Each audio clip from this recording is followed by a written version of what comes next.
बिस्मिल्लाहिर्रहमानिर्रहीम।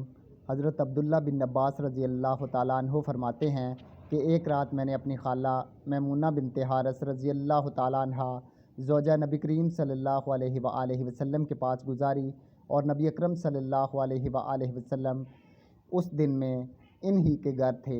आप सल्लल्लाहु अलैहि वसल्लम ने इशा की नमाज़ मस्जिद में पढ़ी, फिर घर तशरीफ़ ले आए और 4 रकात नमाज नफल पढ़कर आप सो गए। फिर उठे और फरमाया कि अभी तक ये लड़का सो रहा है, या इसी जैसा लफ्ज़ फरमाया। फिर आप सल्लल्लाहु अलैहि वसल्लम नमाज़ पढ़ने खड़े हो गए और मैं भी वज़ू करके आपकी बाएं जानब खड़ा हो गया, तो आप सल्लल्लाहु अलैहि वसल्लम ने मुझे दाएं जानब खड़ा कर लिया।